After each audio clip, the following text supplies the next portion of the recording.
Hi everyone, कैसे हैं आप सब। उम्मीद करता हूँ आप सब ठीक होंगे और उम्मीद करता हूँ आपकी जो प्रिपरेशन है वो भी सही जा रही होगी। तो जैसा कि आपको पता है कि रेस्टोरेंट प्रपोर्शन का अभी जो है सीरीज चल रही है, जिसमें मैंने ऑलरेडी 2 वीडियोस अपलोड किए हैं, जिसमें हमने बेसिक पढ़ा था। उसके साथ साथ हमने कुछ सवाल किए थे, अराउंड 11 क्वेश्चन हमने किए थे।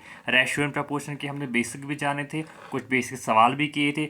और उसमें हमने PYQ जो SSC के होते हैं, JK SSB के होते हैं, और वो हमने उसमें सॉल्व किए। तो आज भी हम कुछ नए सवाल करेंगे, नए मेथड सीखेंगे, नए शॉर्टकट मेथड सीखेंगे।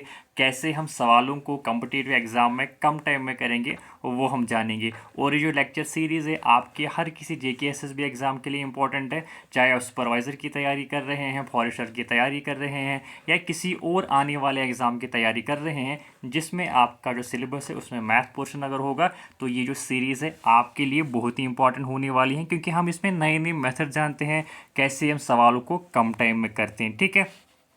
और ये भी जो हम सवाल करते हैं ये बिल्कुल आपके एग्ज़ाम के रिलेवेंट होंगे। जो भी आपको एग्ज़ाम में सवाल देखने को मिलेंगे वो इन्हीं वीडियो से होंगे। ठीक है, क्योंकि हम हर टाइप का सवाल यहाँ पे करते हैं। तो आज भी हम कुछ नए सवाल करेंगे, देखते हैं क्या होंगे ये नए सवाल। ठीक है, देखिए आज का जो हमारा पहला सवाल है, what must be added to each term of ratio 2:5 so that it may equal to 5:6। तो बिल्कुल क्या इसका मतलब है कि हमारे पास एक रेशो है, हमें इस रेशो को हम क्या ऐड करेंगे, जो नया रेशो होगा और वो 5:6 होगा। देखो इस सवाल को कैसे करते हैं। सिंपल आप लिखेंगे, हमारे पास एक रेशो है 2:5। 2:5 का मतलब ही होता है 2/5 या 2/5। इसको हमने एक टर्म ऐड करनी है, डिनोमिनेटर को भी वही टर्म ऐड करनी है और न्यूमरेटर को भी वही टर्म ऐड करनी है। दैट इज़ द रीज़न यहाँ पे लिखा है कि what must be added to each term of ratio. मतलब 2 को भी वही हमने ऐड करना है और 5 को भी वही हमने ऐड करना है। वो हम ऐड करेंगे, लेट अस सपोज x हम ऐड करेंगे, मतलब ऊपर भी हम x को ऐड करेंगे, नीचे भी हम x को ऐड करेंगे। वो किसके बराबर होगा, वो नया रेशो जो होगा इट में इक्वल टू 5:6। 5/6 है ना। एक रेशो हमारे पास दिया हुआ है 2/5, उसको हमने एक टर्म ऐड करनी है ऊपर भी और नीचे भी। वो क्या बनता है 5:6। हमें यही बोलना है कि ये टर्म हमने इसको क्या ऐड करी है। तो हमारे हिसाब से हमने x को ऐड किया है, तो हमें अब x का वैल्यू निकालना होगा। ठीक है, देखो कि कैसे निकालते हैं। हम बिल्कुल इसको क्रॉस मल्टीप्लिकेशन करेंगे, कोई उतनी चीज़ को कॉम्प्लिकेट नहीं करेंगे। 6 × 2 क्या होता है 12, प्लस 6 × x कितना होता है 6x, इज इक्वल टू 5 × 5 क्या होता है 5 × 5 25। 5 × x क्या होता है 5x। तो बस 6x, ये 5x यहाँ चला जाएगा तो ये माइनस में चला जाएगा, क्योंकि यहाँ पे प्लस है, यहाँ पे माइनस में चला जाएगा। 5x इज इक्वल टू यहाँ पे 25 है, और ये जो 12 है जब यहाँ चला जाएगा तो माइनस में आएगा। ठीक है, 6x माइनस 5x कितना होता है x होता है। 6 में से 5 गए कितना होता है 1, तो 1x जो कि x के बराबर है, इज इक्वल टू 25 में से 12 गए कितने हो गए 5 - 2 3 होता है, 2 - 1 1 होता है। तो x की वैल्यू क्या है 13। तो यही इस सवाल का जवाब है। वही टर्म हमने क्या टर्म इसमें ऐड करी थी x, तो x का वैल्यू क्या निकला 13। तो 13 ही इस सवाल का जवाब है। ऑप्शन नंबर बी इस सवाल का जवाब है। ठीक है। सो आप पहले अगर आप लिखना चाहते हैं नोट्स में आप ऐड करना चाहते हैं, आप क्या लिखेंगे लेट द, देखो आप पहले लाइन लिखेंगे let the added term is equal to X. ये आप पहली लाइन लिखेंगे जब आप नोट बनाएंगे, तो फिर आप बाकी जो मैंने मेथड सिखाया है ये आप लिखेंगे, वहाँ पे नोट करेंगे ऐसे ही। ठीक है, तो बिल्कुल इजी सवाल था। एक रेशो दिया गया था, उसमें हमने कौन सी टर्म ऐड करनी है जो 5:6 के बराबर निकलेगा। हमने बोला कि हमने एक्स को ऐड किया, तो एक्स का वैल्यू निकला 13। तो यही इस सवाल का जवाब, यही टर्म हमने ऐड करी थी। ठीक है,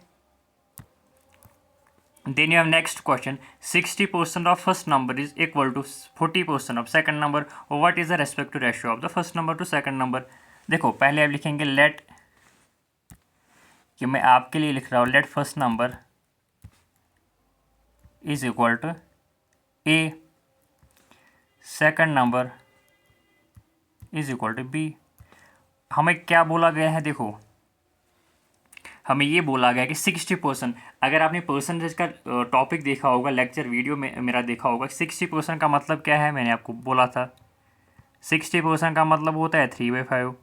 40% का मतलब क्या है 2/5। बस मसला खत्म। ये अब यहाँ पे लिखेंगे। तो 60% ऑफ फर्स्ट नंबर, पहला नंबर हमारे पास क्या है 1 है, तो 60% का मतलब होता है 3/5। 3/5 ऑफ ए किसके बराबर है 40% ऑफ सेकंड नंबर। 40% किसके बराबर होता है 2/5। सेकंड नंबर क्या है बी है। तो 3/5 of A is equal 2/5 of B. हमें ए इज का रेशो निकालना है। 5 और 5 कैंसिल होता है, वो किसके बराबर निकलता है 3a is equal to 2b। तो a divide by B is equal to 2। ये 3 यहाँ चला जाएगा तो ये डिवाइड में होगा। तो a डिवाइड बाई बी या a बटे बी किसके बराबर निकला 2:3। यही इस सवाल का जवाब है। हमें यही बोलना था कि अगर 60% ऑफ फर्स्ट नंबर मतलब 3/5 of A is equal to 40% of second number मतलब 2/5 ऑफ बी, अगर ये इसके इक्विवेलेंट है तो हमें बोलना था कि रेस्पेक्टिव रेशो क्या है first number two second number मतलब ए इज टू बी का रेशो क्या है, तो वह हमें निकला 2:3। यही इस सवाल का जवाब है। आई होप ये वाला मेथड भी, ये वाला सवाल भी आपको समझ आ चुका होगा। ठीक है, then you have the next question, find the fourth proportion to 2 3 6। क्या है जी इसका फोर्थ प्रपोर्शन, मैंने आपको बोला था फोर्थ प्रपोर्शन। देखो इसमें जो ए का वैल्यू क्या है 2 है, बी का वैल्यू क्या है 3 है, सी का वैल्यू क्या है 6 है। मैंने आपको बोला था पहले वाले लेक्चर में फोर्थ प्रपोर्शन किसके बराबर होता है,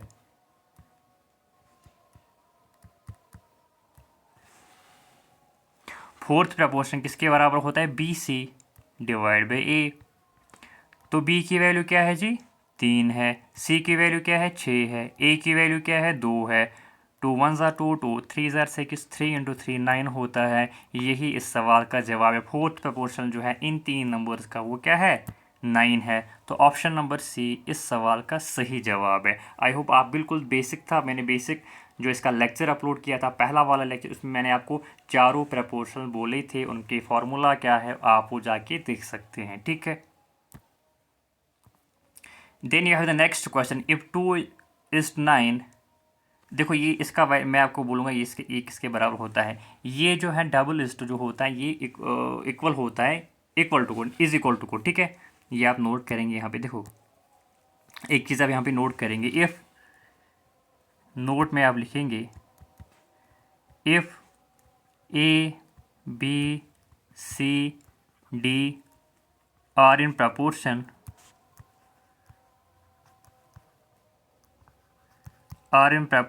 ठीक है, then A by B is equal to C by D. ये पॉइंट आप नोट करेंगे। मतलब ये अगर आपको सवाल में दिया हुआ है 4 नंबर और ये बोला गया है कि वो प्रपोर्शन में है, इसका मतलब A by B is equal to C by D. अगर मैं आपको बोलता हूँ कि 2 फॉर एग्ज़ाम्पल मैं आपको बोलता हूँ 2 3 4 5 ये प्रपोर्शनल है में है, तो बताइए इसका मतलब क्या है। इसका मतलब है 2/3 इज इक्वल टू 4/5। ये चीज़ यही इसी को हम बोलते हैं प्रपोर्शन। ठीक है, या अगर मैं आपको बोलता हूँ 2 3 5 एक्स, ये प्रपोर्शन में है, प्रपोर्शन। बताइए जी एक्स का वैल्यू क्या है। आप क्या करेंगे 2/3 इज इक्वल टू 5/x। तो x का वैल्यू क्या निकलेगा, क्रॉस मल्टीप्लिकेशन करेंगे 2x इज इक्वल टू 15। तो x की क्या वैल्यू है, देखो 2x इज इक्वल टू 5 3 15। तो x की क्या वैल्यू होगी 15/2 7.15/2 किसके बराबर होता है 7.5। x की वैल्यू क्या होगी 7.5। तो 4 नंबर्स प्रपोर्शन में होंगे, इसका मतलब क्या होता है कि आप इसको 2/3 करेंगे, यहाँ पे 5x करेंगे, इसको इक्वल टू करेंगे। यही होता है इसका मतलब। अब ऊपर वाले में बिल्कुल सेम सवाल है 2:9 is equal to x is to 18। तो हमें x का वैल्यू निकालना है, मतलब ये सारी की सारी क्या है प्रपोर्शन में है। आप इसको क्या कैसे लिखते हैं 2/9 इज इक्वल टू x/18। तो बस 9 1 ज़ार 9 9 2 ज़ार 18। तो क्रॉस मल्टीप्लिकेशन करेंगे x 1 ज़ार x 2 2 ज़ार 4।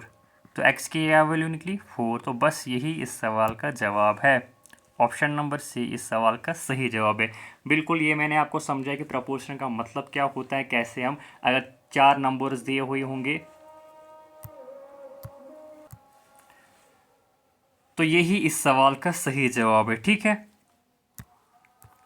देन यह नेक्स्ट क्वेश्चन, क्वेश्चन नंबर 16।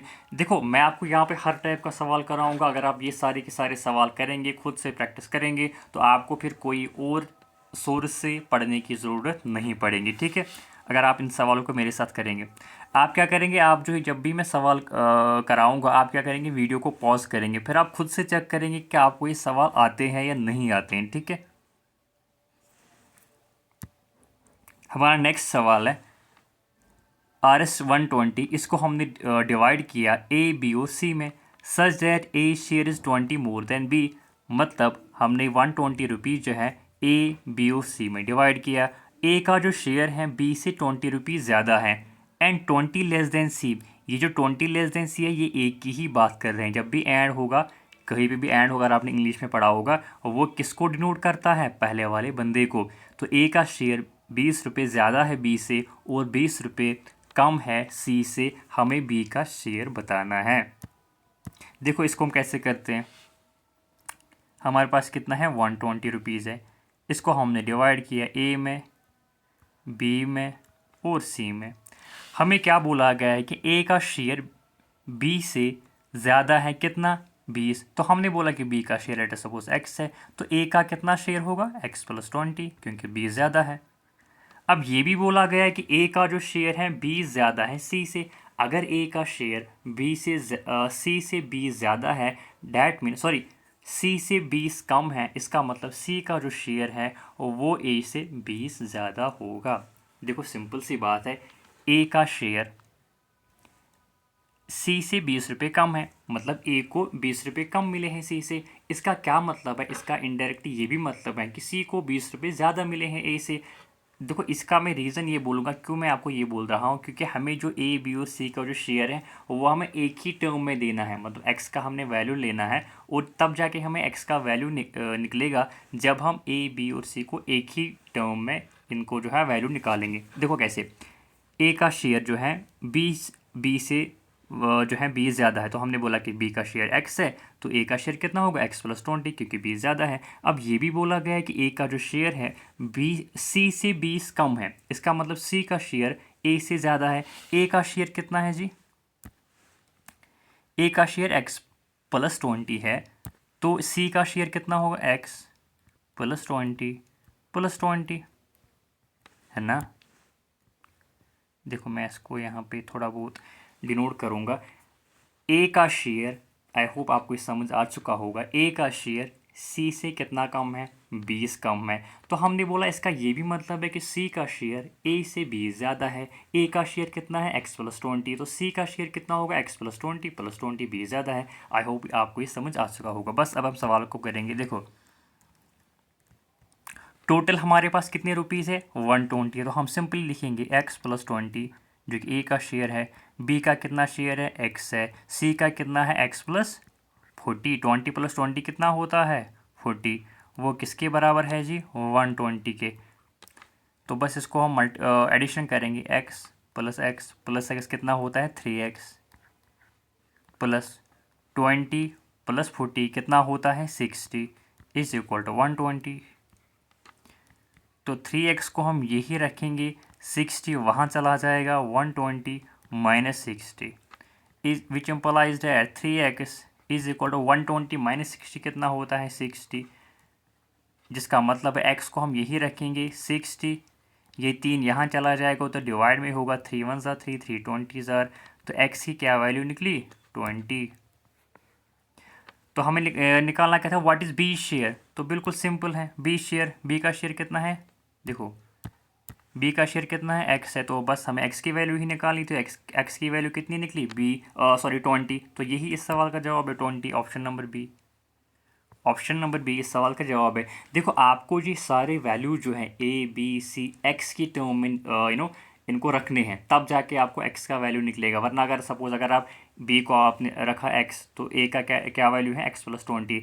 फिर आप लिखेंगे कि ए का जो शेयर है 20 लेस देन सी है, 20 लेस देन सी, तो फिर सी को आप कोई और वैल्यू रखेंगे, फिर ए को उससे कम रखेंगे तो उससे ये वैल्यू नहीं निकलेगा। तो इसीलिए मैंने इजी करने के लिए मैंने बी का ही वैल्यू एक्स रखा, तो ए का वैल्यू बी से ज़्यादा है, कितना है 20 है, तो एक्स प्लस 20 है। सी को ए से कितना ज़्यादा है, सवाल में बोला गया है कि ए को सी से 20 कम है, इसका मतलब सी को ए से 20 ज़्यादा होंगे। बस इनको आपने ऐड करना है, वो ऐड किसके बराबर है, 120 के बराबर है, वहाँ से एक्स का वैल्यू निकलेगा। तो एक्स का वैल्यू अगर आपको बोलना था अब शेयर बी ए का कितना है, ए का कितना होगा, एक्स प्लस 20, एक्स 20 है तो 20 प्लस 20 कितना होता है 40। अगर आपको ये बोलना था सी का शेयर कितना है, सी का शेयर कितना है, एक्स प्लस 40, तो एक्स की वैल्यू क्या है 20, 20 प्लस 40 कितना होता है 60। तो आप इस मेथड से तीनों का वैल्यू निकाल सकते हैं। आई होप आपको ये मेथड समझ आ चुका होगा। Then we have next question. Zinc and copper are in the ratio 5:3 in 400 gram of alloy. How many copper should be added to make it 5:4? देखो बोला गया है कि हमारे पास एक एलॉय है। आपको पता होगा, साइंस में आपने पढ़ा होगा, एलॉय का मतलब होता है जो दो या दो से ज़्यादा एलिमेंट से बनाया हुआ होगा। तो यहाँ पे कितने एलिमेंट्स है, जिंक और कॉपर है। किस रेशो में है, 5:3। मतलब अगर जिंक 5 है तो जो कॉपर है वो 3 है। कितनी क्वांटिटी एलॉय की हमारे पास है, 400 ग्राम। तो हमें ये बोला गया है हमें कितना कॉपर ऐड करना पड़ेगा ताकि ये जो रेशो है 5:4 निकलेगा। मतलब जो जिंक है वो सेम होगा, पहले वाले रेशो में भी जिंक सेम होगा, पहले वाले एलॉय में भी सेम होगा, और जो फाइनल एलॉय बनेगा उसमें भी जिंक सेम होगा, जिंक की क्वांटिटी सेम होगी। सिर्फ हमने कॉपर को ऐड करना है, कॉपर को चेंज करना है। ठीक है, देखो हम क्या लिखेंगे, जिंक, देखो यहाँ पे हम लिखेंगे जिंक और यहाँ पे हम लिखेंगे कॉपर। क्या रेशो है, 5:3। देखो एक मिनट, यहाँ पे हम लिखेंगे, यहाँ पे हम लिखेंगे जिंक, यहाँ पे हम लिखेंगे कॉपर। क्या रेशो है, 5:3। ये क्या था, इनिशियल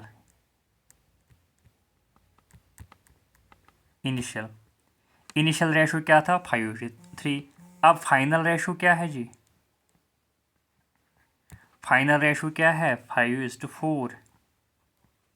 अगर आप यहाँ पे भी देखेंगे तो जिंक की जो क्वांटिटी है पहले भी 5 थी, अभी भी 5 है, पहले भी 5 यूनिट थी, अभी भी 5 यूनिट है। तो कॉपर की क्वांटिटी चेंज हुई है, कितनी हुई है, पहले 3 थी अभी 4 है। तो कितने यूनिट्स बढ़े हैं, 1 यूनिट बढ़ा है। तो बस हमें इस 1 यूनिट की वैल्यू निकालनी है, आपका सवाल क्लियर है। अब हमें ये 1 यूनिट की वैल्यू कैसे निकलेंगे, देखो हमारे पास जो पहली जो इनिशियल क्वांटिटी एलॉय की थी वो कितनी थी, 400 ग्राम, लेकिन हमारे रेशो के हिसाब से कितनी थी, इनिशियल क्वांटिटी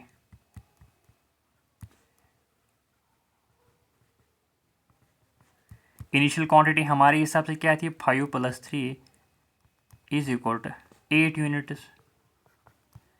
तो मतलब 8 यूनिट्स की वैल्यू क्या है, सवाल के हिसाब से कितनी क्वांटिटी है एलॉय के पहले, 400। तो 1 यूनिट की वैल्यू क्या होगी, 400 divide by 8, 8 1 tsar 8, 8 5 tsar 40, 8 0 tsar 50 gram.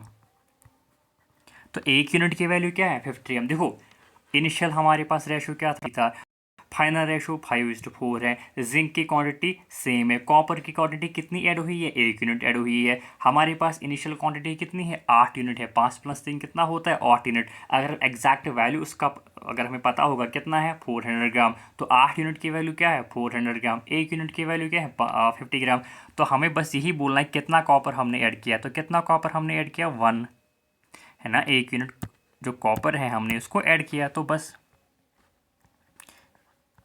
1 unit की वैल्यू 50 ग्राम हमने ऑलरेडी निकाला है, 50 ग्राम। तो यही जो है कॉपर हमने ऐड किया।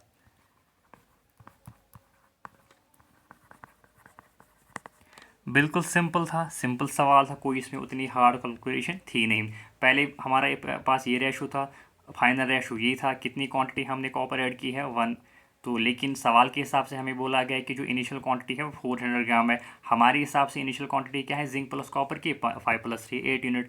तो बस वहाँ से 1 यूनिट का वैल्यू हमें कितना निकला, 500 ग्राम। तो हमें उसी 1 यूनिट की वैल्यू निकालनी थी जो कि हमने ऐड किया था कॉपर, तो वो किसके बराबर है, 50 ग्राम के बराबर। आई होप ये मेथड भी, ये सवाल भी आपको समझ आ चुका होगा। Then we have next question. In a certain school, the ratio of boys to girls is 7:5. If there are 2,400 students, मतलब 24 students in a school, then how many girls are there? देखो कैसे इस सवाल को करते हैं। एक स्कूल है जिसमें कि बॉयज़ और गर्ल्स का रेशियो क्या है, 7:5 है। मतलब अगर बॉय 7 है तो गर्ल्स 5 होगी, तो उसी को हम रेशियो बोलते हैं। अगर बॉय 7 यूनिट होगी तो गर्ल्स 5 यूनिट होगी। तो ये बोला गया है कि टोटल जो स्टूडेंट्स उस स्कूल में होंगे, टोटल स्टूडेंट्स का मतलब होता है बॉयज़ प्लस गर्ल्स। स्टूडेंट्स में दोनों आते हैं, बॉय भी आता है और गर्ल भी आते हैं। कितने स्टूडेंट्स हैं? 2400। तो हमें ये बोलना है कि गर्ल्स कितनी है। ये भी बिल्कुल सिंपल सवाल था, जिस तरह अभी हमने सवाल किया उसी पे ये बेस्ड है। हम क्या करेंगे, हम यहाँ बॉय लिखेंगे और यहाँ गर्ल लिखेंगे। क्या रेशो है जी? 7:5। तो टोटल कितना है? 7 + 5 कितने होते हैं? 12। टोटल हमारे पास 12 स्टूडेंट्स है। ये मैं आपको सपोज कर रहा हूँ, मतलब 12 यूनिट्स हैं टोटल, ठीक है। अब ये बोला गया है 12 यूनिट्स की वैल्यू क्या है? 2400। हमारे हिसाब से कितने स्टूडेंट्स हैं? 12 स्टूडेंट्स है। सवाल के हिसाब से कितने स्टूडेंट्स है? 2400 स्टूडेंट्स है। तो यहाँ से हमें निकलेगा एक यूनिट का वैल्यू 2400 डिवाइड बाई 12। 12 1 ज़ार 12, 12 2 ज़ार 24, 12 0 ज़ार 0, 12 0 ज़ार। तो एक यूनिट की वैल्यू क्या है जी? 200 स्टूडेंट्स। हमें क्या बोला गया है, पूछा गया how many girls are there. तो कितने गर्ल्स है भाई? 5। तो हमें 5 यूनिट की वैल्यू निकालनी है। 5 यूनिट्स की वैल्यू क्या होगी? 5 × 200। एक यूनिट की 200 है तो 5 की क्या होगी? 5 × 200। तो 5 × 200 किसके बराबर है? 1000। तो कितने लड़कियां हैं हमारे पास? नंबर ऑफ गर्ल्स कितने हैं जी? 1000 है। तो ऑप्शन नंबर बी इस सवाल का सही जवाब है। बिल्कुल बेसिक मेथड से हम कर रहे हैं, कोई भी उतना चीज़ों को हम कॉम्प्लिकेट नहीं कर रहे हैं, ठीक है। रेशो दिया हुआ है 7:5 बॉयज़ टू गर्ल्स का। टोटल हमारे हिसाब से 12 है, लेकिन सवाल के हिसाब से किस स्टूडेंट्स का मतलब क्या है? Boy plus girl. तो सवाल के हिसाब से 2400 है, तो 12 यूनिट की वैल्यू क्या है? 2400। तो एक यूनिट की वैल्यू क्या है? 200 स्टूडेंट्स। तो हमें क्या बोलना था, how many girls are there. तो हमारे हिसाब से कितने गर्ल्स है? 5 यूनिट। तो 5 यूनिट की वैल्यू क्या होगी? 5 × 200, वो 1000 निकलता है। आई होप आपको ये वाला सवाल भी समझ आ चुका होगा। Then we have next question. थोड़ा इसमें कैलकुलेशन लगेगी, ठीक है। देखो, 2 numbers A and B, 2 number हैं ए और B, such that 5% of A, such that the sum of 5% of A and 4% of B is 2/3 of sum of 6% of A and 8% of B. Find. देखो, 2 number है ए और B, 5% of ए और 4% of B को हम add करेंगे। वो जो सम है, जो हम सम उनको करेंगे, वो किसके बराबर है? 2/3 ऑफ सम ऑफ 6% ऑफ ए और 8% ऑफ बी। देखो हम इसको कैसे लिखते हैं, आपको तब समझ आएगा। हमारे पास 2 नंबर है, सम हम करेंगे पहले 5% ऑफ ए और 4% ऑफ बी को। देखो हम सम करेंगे 5% ऑफ ए प्लस, सम का मतलब ये होता है plus 4% of B, 4% of B is का मतलब होता है इज इक्वल टू, ये किसके बराबर है? 2/3। हम लिखेंगे 2/3। किसके 2/3? Sum of 6% of A, sum of 6% of A का 6 बाई, सम का मतलब होता है add 8% of B, 8% of B. बस यही आपको समझना था। अब जब आपने सवाल को समझा, अब आपको कैलकुलेशन करनी, ठीक है। कैलकुलेशन का मतलब होता है जब आपकी कैलकुलेशन फास्ट होगी तो अब आप उसको फास्ट कर सकते हैं, ठीक है। लेकिन इसमें जो इंपॉर्टेंट चीज़ है, सवाल की जो लैंग्वेज थी उसको समझना था। तो सवाल की लैंग्वेज हमने समझी, हमने इसको ऐसे लिखा, तो ऐसे ही लिखना है। 5% of A plus 4% of B, मतलब इनका जो सम है वो किसके बराबर है? 2/3। हमने 2/3 लिखा। फिर किसके बराबर है? Sum of 6% of A plus 8% of B. बस इसमें अब आपको मल्टीप्लिकेशन, एडिशन सब कुछ करना है। देखो, जब डिनोमिनेटर सेम होता है तो न्यूमिनेटर ऐड होते हैं। पहले ऊपर 5a + 4b डिवाइड बाई 100 है ना, इज इक्वल टू 2/3 ऐसे हम इसको भी करेंगे 6a plus 8b divide by 100, क्योंकि डिनोमिनेटर सेम है तो उसको हम एक ही बार लिखते हैं, विच इम्प्लाइज 100 और 100 कैंसिल हो जाएगा। तो इसको हम क्रॉस मल्टीप्लिकेशन करेंगे, ऐसे देखो, ऐसे ऐसे इसको हम क्रॉस मल्टीप्लिकेशन करेंगे। देखो कैसे, 3 को हम इसके साथ मल्टीप्लाई करेंगे, 3 इंटू 5 कितना होता है 15a। 3 को हम 4 से मल्टीप्लाई करेंगे, 3 इंटू 4 क्या होता है 12b इज इक्वल टू 2 को हम इससे मल्टीप्लिकेशन करेंगे जो ये है इसके बाद, 2 इंटू 6 क्या होता है, क्योंकि ब्रैकेट से बाहर है तो दोनों के साथ इसकी मल्टीप्लिकेशन हो गई, 2 into 6 12a plus 2 into 8b 2 8 16b। बस आपका सवाल क्लियर है जी। देखो 15a 12a 15a, ओबियसली ए को ए के साथ ही ऐड करेंगे, बी को बी के साथ ही ऐड करेंगे, है ना। 15a माइनस 12a, ये 12a यहाँ पे प्लस है तो यहाँ चला जाएगा तो 12 माइनस 12a बनेगा। यहाँ 16b है, ये 12b यहाँ चला जाएगा तो माइनस 12b होगा। ठीक है, तो बस इसको आप ऐड करेंगे। देखो मैं ऊपर मिटाता हूँ, आई होप आपने ये नोट किया होगा। देखो देखो, बस इसी में थोड़ी कैलकुलेशन थी, बाकी आपके जितने भी सवाल थे वो बिल्कुल उतने कैलकुलेटिव नहीं थे। तो 15a माइनस 12a किसके बराबर होगा 3a के, is equal to 16b minus 12b कितना होता है 4b। तो बस a, ये b यहाँ चला जाएगा तो डिवाइड में होगा, मतलब a बटे b इज इक्वल टू 4, ये 3 यहाँ चला जाएगा तो 4 बटे 3। यही इस सवाल का जवाब होगा। हमें क्या बोलना था, find the ratio of a is to b, a is to b ही का हमने रेशो निकाला क्या 4:3। 4:3 कहाँ पे, ऑप्शन नंबर सी इस सवाल का सही जवाब है। आई होप आपको ये वाला मेथड भी समझ आ चुका था। और इसमें जो इस सवाल में इंपॉर्टेंट चीज़ थी कि सवाल के लैंग्वेज को समझना। सवाल के लैंग्वेज अगर आपको समझ आती है तो बस आपका सवाल सेकंड्स में निकलेगा। ठीक है, तो आज हमने अराउंड 8 सवाल के, टोटल हमने 19 सवाल किए, 19 सवाल हमने इस चैप्टर के किए, बेसिक भी कवर किए हैं।